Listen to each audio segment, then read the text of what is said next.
ST. महामंडळ भरती 2025 महाराष्ट्र तर पहा विद्यार्थी मित्रांनो, नुकताच महाराष्ट्र राज्याचे जे परिवहन मंत्री प्रताप सरनाईक तर यांनी मोठी घोषणा या ठिकाणी केली होती की एस.टी. महामंडळामध्ये 17,450 प्लस जागांसाठी आम्ही भरती या ठिकाणी काढत आहे। आणि भरपूर विद्यार्थ्यांचे वारंवार एकच कमेंट होती की सर एस.टी. महामंडळाची भरती कधीपर्यंत निघणार आहे, फॉर्म भरणे वगैरे केव्हापासून चालू होणार आहे, कधीपर्यंत ही भरती या ठिकाणी निघणार आहे, कोणत्या महिन्यापर्यंत ही भरती निघणार आहे एस.टी. महामंडळाची, असे भरपूर विद्यार्थ्यांचे वारंवार एकच कमेंट होती। तर मेन आपण आजच्या व्हिडिओच्या माध्यमातून याबद्दलच तुम्हाला माहिती सांगणार आहे। एस.टी. महामंडळाची ही 17,450 जागांसाठी भरती कधीपर्यंत निघणार आहे याबद्दल आपण बोलणार आहे। आणि एस.टी. महामंडळ भरतीमध्ये शिक्षण फक्त 10वी पास लागते। महाराष्ट्रातील आपण कोणत्याही जिल्ह्यातले असाल तर मुला मुलींना फॉर्म भरताना एस.टी. महामंडळ भरतीमध्ये 10वी पास झालं, 12वी पास झालं, ग्रॅज्युएशन झालं, ITI झालं तर हे काही याच्या बेसवर सुद्धा काही पदं या ठिकाणी असणार आहे, लक्षात ठेवा, ठीक आहे। आणि आपलं जर एस.टी. महामंडळ भरतीमध्ये सिलेक्शन झालं तर पगार सुद्धा आपल्याला महिन्याला 30,000 रुपये भेटणार आहे, लक्षात ठेवा।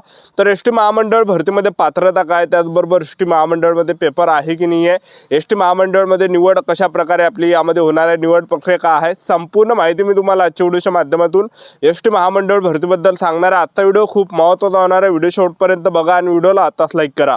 नमस्कार विद्यार्थी मित्रांनो, माझी नोकरी कॉर्नर यूट्यूब चॅनलवर मी गोपाल वानखडे तुमचं सर्वांचं सहर्ष स्वागत करतो। तर मित्रांनो, व्हिडिओचा थंबनेल बघून तुमच्या लक्षात आलं असेल की आपला व्हिडिओ कोणत्या टॉपिकवर होणार आहे।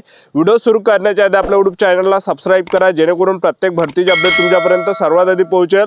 जास्त करून एस.टी. महामंडळ भरतीच्या रिलेटेड जास्त व्हिडिओ आपल्या चॅनलवर अपलोड करत असतो। 10वी 12वी पास भरतीच्या रिलेटेड जास्त व्हिडिओ आपल्या चॅनलवर अपलोड करत असतो। व्हिडिओ सुरू करण्याच्या अगोदर सर्वांना एक रिक्वेस्ट आहे, तुम्ही आपला व्हिडिओ कोणत्या जिल्ह्यातून पाहून राहिले हे नक्की कमेंट बॉक्समध्ये सांगा, जेणेकरून मला सुद्धा अंदाज लागणार आहे की आपला व्हिडिओ कोणकोणत्या जिल्ह्यापर्यंत पोहोचू राहिला। आपण एस.टी. महामंडळमध्ये आपण पदांचा जर विचार केला तर कोणकोणत्या पदांसाठी ही भरती निघत आहे, तर कंडक्टरचं पद यामध्ये असणार आहे, त्याचबरोबर चालकचं पद असणार आहे, त्याचबरोबर लिपिक टंकलेखकचं पद असणार आहे आणि तांत्रिकचे सुद्धा काही पद एस.टी. महामंडळ भरतीमध्ये या ठिकाणी येणार आहे, लक्षात ठेवा। ज्यावेळेस जाहिरात येणार आहे त्यावेळेस आपल्याला संपूर्ण कळणारच आहे की यामध्ये कोणकोणते पद आहे। आणि महाराष्ट्र राज्याचे जे परिवहन मंत्री प्रताप सरनाईक यांनी सुद्धा याच्या अगोदर घोषणा केली होती की आम्ही विविध एस.टी. महामंडळामध्ये जेवढे पण काही विविध प्रकारचे पद आहेत ते सुद्धा मी या ठिकाणी भरणार आहे, असं त्यांनी या ठिकाणी वक्तव्य केलं होतं। तर ते सुद्धा जे विद्यार्थी मित्रांनो जाहिरात आल्यावर आपल्याला या ठिकाणी कळणार आहे की यामध्ये कोणकोणते पद असणार आहे आणि काय काय यामध्ये पात्रता राहणार आहे, लक्षात ठेवा, ठीक आहे।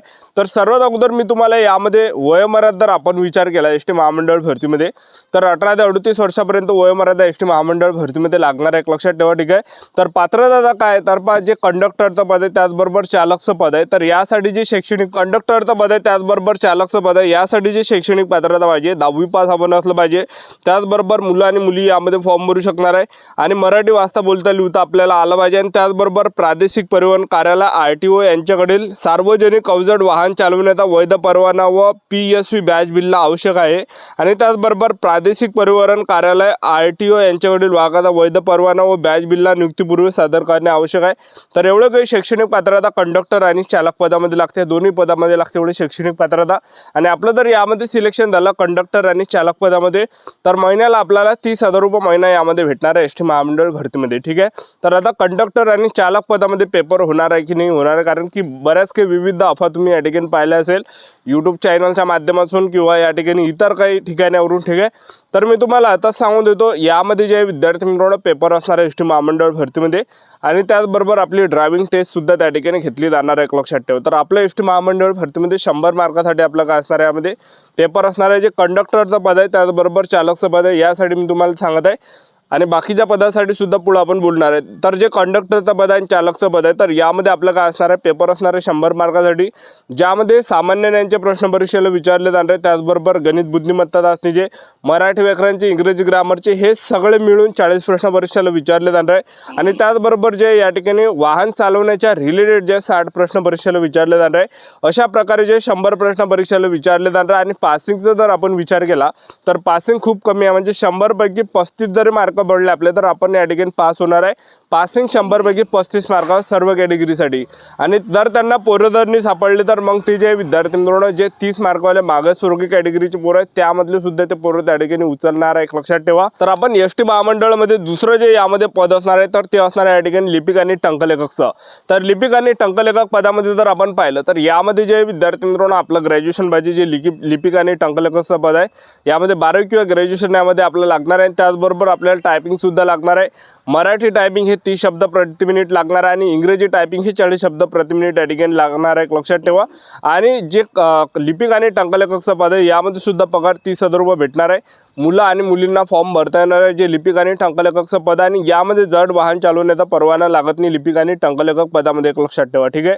आणि यामध्ये जर आपण निवड प्रक्रियेचं जर पाहिलं लिपिक आणि टंकलेखक पदामध्ये, तर यामध्ये आपलं काय असणार आहे, यामध्ये जे विद्यार्थी मित्रांनो आपला 100 मार्काचा पेपर असणार आहे आणि पेपरच्या बेसवर आपलं सिलेक्शन होणार आहे, ज्यामध्ये सामान्य ज्ञानाचे 25 प्रश्न परीक्षेला विचारले जाणार आहे, गणिताचे 25 प्रश्न परीक्षेला विचारले जाणार आहे, मराठी व्याकरणाचे 25 प्रश्न परीक्षेला विचारले जाणार आहे आणि इंग्रजी ग्रामरचे 25 प्रश्न परीक्षेला विचारले जाणार आहे। अशा प्रकारे 100 मार्कात आपला लिपिक आणि टंकलेखक पदामध्ये पेपर होणार आहे आणि 90 मिनिटाचा टाइम आपल्याला पेपरसाठी भेटणार आहे आणि पेपरच्या बेसवर आपल्या या ठिकाणी लिपिक आणि टंकलेखक पदामध्ये सिलेक्शन होणार आहे। आणि त्याचबरोबर जे एसटी महामंडळामध्ये तांत्रिकचे सुद्धा यामध्ये काही पदं असणार आहे, जे पदं असणार आहे मेकॅनिकल आणि तांत्रिकचे पदं असणार आहे, त्यासाठी जे शैक्षणिक पात्रता लागणार आहे ITI लागणार आहे, डिप्लोमा लागणार आहे आणि संबंधित ट्रेडमध्ये ITI लागणार आहे। तर एवढे काही यामध्ये पदं असणार आहे आणि आपल्याला एसटी महामंडळ भरतीमध्ये डॉक्युमेंट जे लागणार आहे तर आधार कार्ड झालं, त्याचबरोबर आपल्याला डोमिशियल लागणार आहे, कास्ट सर्टिफिकेट लागणार आहे, त्याचबरोबर 10वीचं मार्कशीट 10वीचं बोर्ड सर्टिफिकेट, 12वीचं मार्कशीट 12वीचं बोर्ड सर्टिफिकेट, तर एवढे काही डॉक्युमेंट, पासपोर्ट फोटो झालं तर एवढे काही डॉक्युमेंट आपल्याला फॉर्म भरताना लागणार आहे, लक्षात ठेवा, ठीक आहे। तर आता एसटी महामंडळ भरती कधी निघणार आहे हे मी तुम्हाला सांगायच्या अगोदर एक सांगून देतो। महाराष्ट्र राज्याचे जे परिवहन मंत्री प्रताप सरनाईक तर यांनी याच्या अगोदर घोषणा केली आहे की एसटी महामंडळाची ही जी भरती आहे तर ही आम्ही कंत्राट पद्धतीने काढत आहे आणि 3 वर्षासाठी ही भरती या ठिकाणी काढत आहे असं त्यांनी या ठिकाणी सांगितलं आहे। तर मी आताच तुम्हाला एक सांगून देतो की महाराष्ट्र राज्याचे जे परिवहन मंत्री प्रताप सरनाईक तर तुम्हाला एक या ठिकाणी सांगू इच्छितो की ही जी कंत्राट पद्धत आहे जी एसटी महामंडळामध्ये तुम्ही 3 वर्षासाठी जी भरती या ठिकाणी राबवली जात आहे तर ही बंद या ठिकाणी झाली पाहिजे कंत्राट पद्धत, आणि जे रेग्युलर याच्या अगोदर एसटी महामंडळामध्ये भरती होत आहे तर ते रेग्युलर भरती या ठिकाणी झाली पाहिजे, कारण की कंत्राट पद्धतीने जे तुम्ही या ठिकाणी भरती घेताय तर हे 3 वर्षामध्ये आमचं या ठिकाणी 3 वर्षामध्ये काहीच या ठिकाणी होणार नाही। आमचं जर एसटी महामंडळ भरतीमध्ये सिलेक्शन झालं, कारण की तुम्ही या ठिकाणी एसटी महामंडळाची भरती तर घेऊनच राहिले पण त्यामध्ये पेपरसुद्धा तुम्ही घेऊन राहिले, ड्रायव्हिंग टेस्टसुद्धा घेऊन आले, हे सर्व होऊनच तुम्ही या ठिकाणी मुलांचं सिलेक्शन घेऊन आले, पण मुलंसुद्धा या ठिकाणी इमानदारीने अभ्यास करत आहे, मेहनत करत आहे, तर ही कंत्राट पद्धत या ठिकाणी बंद झाली पाहिजे आणि सरळ सेवेने ही भरती या ठिकाणी झाली पाहिजे। आणि जे पण विद्यार्थी आपला व्हिडिओ या ठिकाणी पाहत असाल तर या व्हिडिओ खाली फक्त एवढंच कमेंट करा जे कंत्राट पद्धत आहे ते बंद झालं पाहिजे आणि जे परमनंट भरती एसटी महामंडळाची परमनंट भरती या ठिकाणी निघाली पाहिजे। जास्तीत जास्त आपला व्हिडिओ ज्या विद्यार्थी मित्रांनो समोर पोहोचला पाहिजे, एक लक्षात ठेवा, ठीक आहे।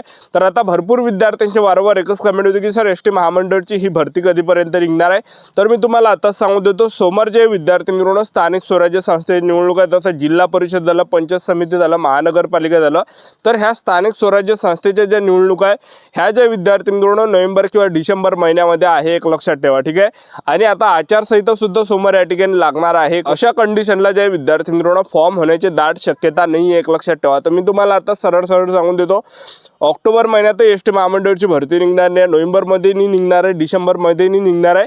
तर ही जी भरती एसटी महामंडळाची 2026 मध्ये जानेवारी किंवा फेब्रुवारी महिन्यापर्यंत ही भरती आपल्याला या ठिकाणी पाहायला भेटणार आहे, लक्षात ठेवा। तर आपले YouTube चॅनल सबस्क्राईब करून ठेवा, व्हिडिओ अपडेट देत राहणार आहे। आजच्या थांबतो, भेटूया नेक्स्ट व्हिडिओमध्ये। जय हिंद, जय